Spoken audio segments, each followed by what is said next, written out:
Welcome back to Breakfast Television. The Heart and Stroke Foundation is out with its annual stroke report today, and joining me this morning is stroke neurologist Dr. Sheila Coots and stroke survivor Lori Beaver. Good morning to you both. Thank you for being here. Good morning. Good morning. Dr. Coots, let's start with you. What is the report telling us this morning?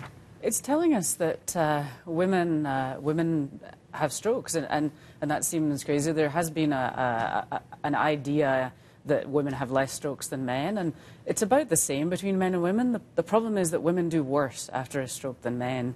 They have a much higher mortality and a lot more disability. Really? And do we know why that's happening?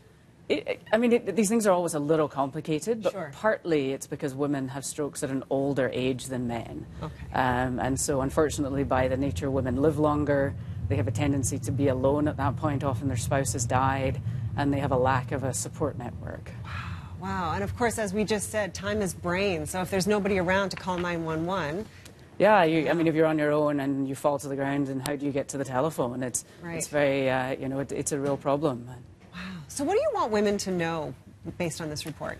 Women need to know that, one, they can have strokes too. It's not just men that have strokes, and that as soon as they have any symptoms, they need to call 911 and get straight to a hospital, even if their symptoms are transient and get better.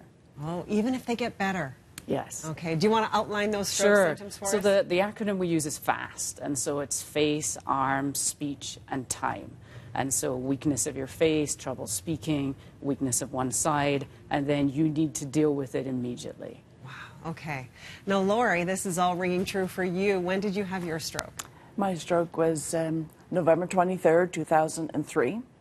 What sort of symptoms were you experiencing? Well, I woke up with my arm being numb, and so I couldn't shake out the feeling, so I drove back to Calgary. At that time, that's the only symptom.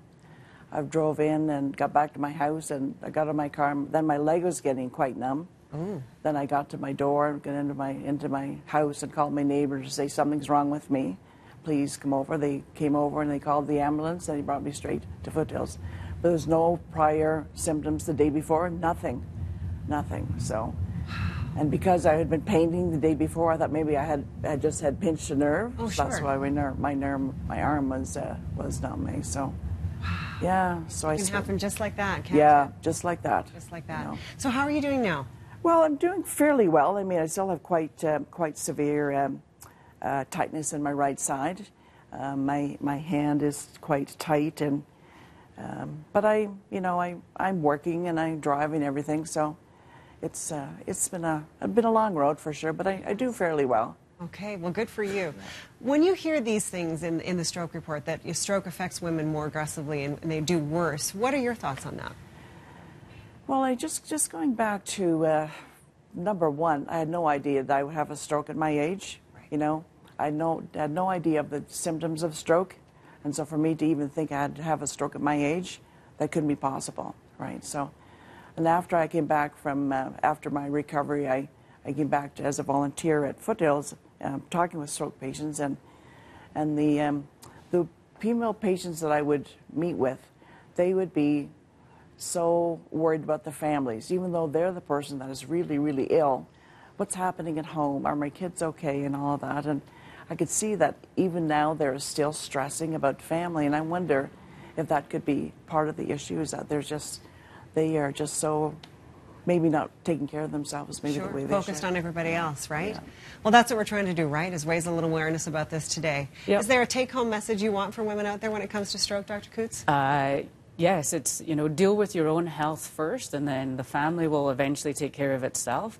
Your health is the most important thing. There you go. Thank you both so much for being here. Fantastic information. Thank you.